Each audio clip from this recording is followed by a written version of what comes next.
Good evening and thank you for keeping it TV 47. You are just in time for Body Garage with I, Sheila Chelangat. Now last week the world commemorated the World Cancer Day on the 4th of February. And so tonight we keep the conversation alive as we now delve into some of the mental wellness and stigma associated with cancer. And so tonight with me in studio is Dr. Maureen Wanjiku, who is a psychologist. How are you? Thank you so much for having me. I'm fine. You look lovely tonight. Thank you. All right. And also on set to just get a deep dive understanding of how mental wellness can be affected and the stigma, how it can affect somebody. We do have with us in studio brave cancer warriors and champions, as well as caregivers, CHPs, even an oncologist nurse on set to dive deeper into this conversation. And so you do not want to miss this, and you can keep your feedback coming in and some of your questions, and they will be dealt with. So first things first, Dr. Yeah. What is mental wellness and how can it affect somebody who has been diagnosed with cancer? Nice. Okay, for mental wellness generally is a state of well-being where each person is able to realize their potential. They're able to deal with stressors every day. They're able to work productively, and they're able to make a contribution. That is mental wellness.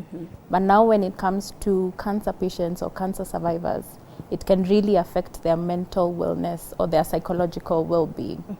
In that, you know, someone might get anxiety. You know, I have a fear of I might die. I have a fear of my illness progressing. I have a fear of the stigma around me. You know, people are, you know, walking on eggshells around me. I might get depressed. I might have body image issues, you know, due to the treatment and the surgeries. I might feel isolated, you know, just living on to the depression aspect. So it really does affect their mental well-being. And when you look at the statistics, what do they look like in Kenya, being that you have, you know, interacted with many patients? And what are some of the common signs that they present to you? Then you will realize that their mental well-being has been affected. Okay. So current statistics right now is that 1 person out of every 10 has a mental illness. But now when we go to cancer patients or cancer survivors, it's 1 out of 4 that may get a mental illness. So most common issues with mental health is either a change in behavior, a change in their thinking pattern, or a change in their moods. So it's either they start isolating, they don't want to associate with friends and family, they start neglecting even personal hygiene, especially with depression. Or they could have a shift in their thinking patterns, you know, having more negative thinking patterns. Okay. And we are joined by a lovely audience, and ningependa kuanza na wewe Eunice. Labda tu tueleze, the moment ulipata the diagnosis, kwanza ulihisi vipi, and did you get any stress after it since being diagnosed with cancer? My name is Eunice Wambua. I'm a breast cancer survivor. I'm doing my 9th year now, and I'm still on active treatment. When I got the cancer diagnosis, it shattered my life because the small knowledge that I had about cancer, nilikuwa nafikiria nitakufa. So it was one among the worst things that happened. The cancer diagnosis was one among the worst things that happened into my life. And it was really hard on me. It was hard on you. Okay, let's tusikize kutoka kwako Joan K. Pia wewe, did you undergo any stress after ulipata diagnosis yako? Vile nilidiagnosewa na hiyo kansa ya mapua, nilikuwa na shida mingi na masitikiko mingi sana, nikijua maybe ndakufa na ndaacha watoto wangu wakiwa wadogo. Juu mimi ndio nilikuwa mama mlezi, na nikaendelea na matibabu, nikapata courage ya kutibiwa. Ndio ninaendelea na matibabu. Asante sana kwa kutuambia your experience, and labda ningependa tu kusikiza kutoka Joan, the other Joan. You are a survivor, and I'm wondering, was there a point where you felt as though now it was you to blame for getting cancer? Asante sana. Kwa majina naitwa Joan Wangari na nimekuwa na pancreatic cancer for 13 years. Mimi nilidiagoniziwa nikiwa mdogo sana. Nilikuwa katikati ya miaka 20, hapo hivyo katikati to 30. So ilikuwa ngumu sana kwangu kwa sababu mimi niliona na kwa familia yetu mimi peke yake ndio nilikuwa na hiyo cancer. So nilisikia huzuni sana kwa sababu ndio nilikuwa in my reproductive age. Nilikuwa na mtoto mdogo wa firstborn, alikuwa 3 years. So niliafektiwa sana kwa sababu nilishindwa kwa nini mimi nikiwa mdogo hivi. So nilisuffer psychologically, emotionally, na nikakuwa niko chini sana kwa sababu nilikuwa naenda pale hospitali napata watu ni wazee, wengine wako ile wamemaliza hata kulea. Nauliza Mungu kwa nini na mimi bado ni mdogo. Alafu ile saratani si zile tunajua, ni saratani ambayo ni yenye haijulikani sana. So mimi nilijihisi ya kwamba ni mimi peke yangu. So nilisuffer, but eventually niliweza kuovercome na nikaweza kusonga mbele. Ukaweza kusonga mbele. When we listen to them, it's more of, psychological, emotional. They were affected emotionally. And so that brings me to my question. Why is it that then some of them would feel that I'm guilty for having cancer, that I actually contributed to getting cancer? Because, some of the causes are lifestyle causes. So how then do you deal with someone who presents this guilt? A lot of cancer patients or cancer survivors may experience shame, guilt, thinking, why me? Why not any other person? It's not like malaria, I'll get it from a mosquito. So you just have those constant questions. Especially I've had I was the only one in my family who had cancer. So did I do something wrong to deserve this? And you might ask yourself so many questions. And how to cope with those thoughts. If I advocate for therapy a lot. So if this cancer patient has access to psychological first aid, has access to seeing, a psychiatrist, a psychologist, they'll be able to be taken through the process of, dealing with these thoughts, building more self-esteem, dealing with the shame and guilt that comes with it. Yeah. I'd want to bring you in, Caro. We're talking about the guilt that comes, with cancer and the shame that comes with it. You are a counselor. How often do you find, people, when they present, these signs of they're guilty that they have cancer, and then how do you then, get them out of that eggshell that they are in? I lost my mom to cancer 5 years ago, and it brought me a lot. By then, we didn't have any group. I didn't know any group. I didn't know anyone around who has cancer. So it was me and my family. And through that, some people left us, some family members left us, and we had to find a way of surviving. I took my mom to India. I was in India for 10 months, alone with my mom.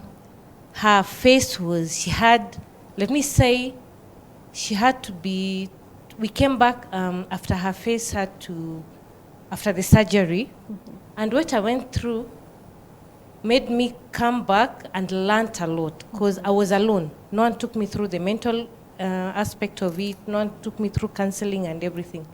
But when I came back and learned about that, I decided that I'm going to enter in the cancer space, so that these other families, when I get a cancer patient who comes to me, we walk the journey together, we do counseling.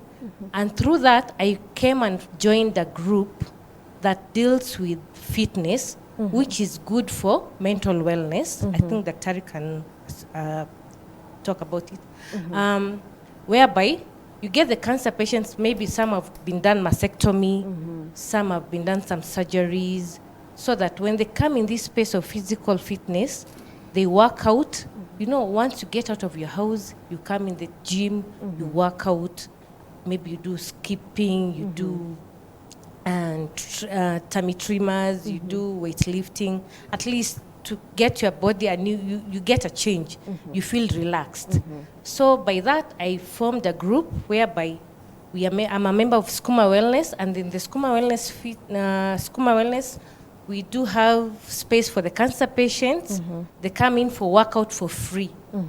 We give them free classes, so they come in, work out, so they get some relief. You find somebody has left the house very stressed, comes in, works out, at least by the time anarudi, They're feeling better. they're feeling better.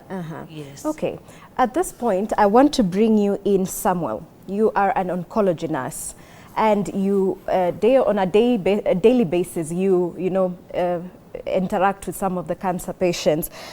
Does this, because it's more emotional and psychological, do these negative thoughts affect the quality of their treatment for some of them? When a patient is brought to us for chemotherapy or cancer treatment, it's not just about the treatment.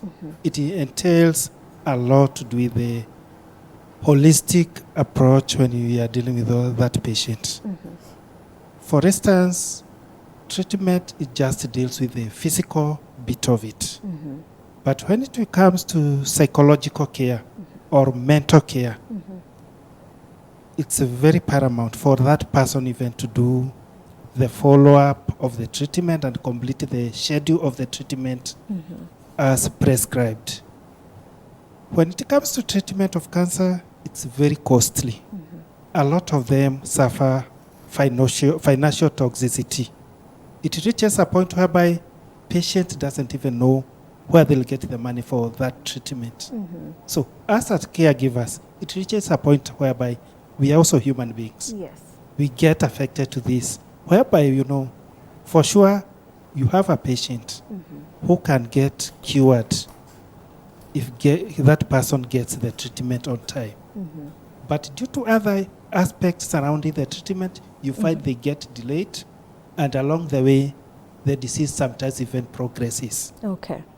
There are patients who come also for chemotherapy or treatment, not for curative purposes, but for palliative purposes, whereby for sure you are not giving this treatment to cure, but to suppress the progression of the disease and also to suppress the symptoms of the disease.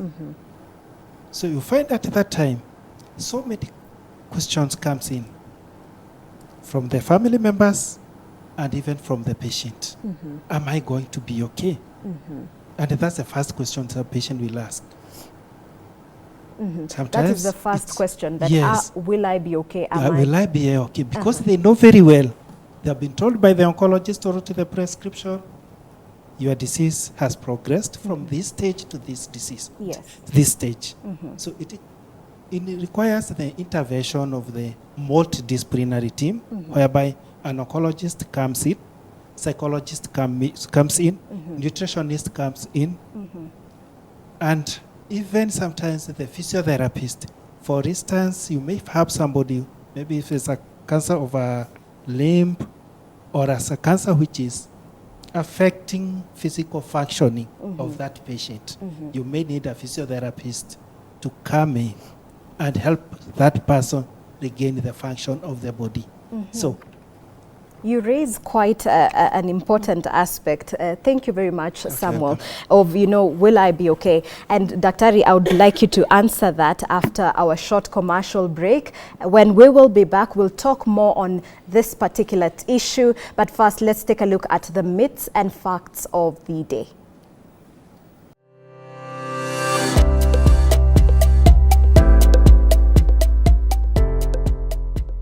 Strong people don't get depressed after a cancer diagnosis. It's very common for cancer patients to experience depression, anxiety, and other mental health challenges due to the stress of diagnosis and treatment.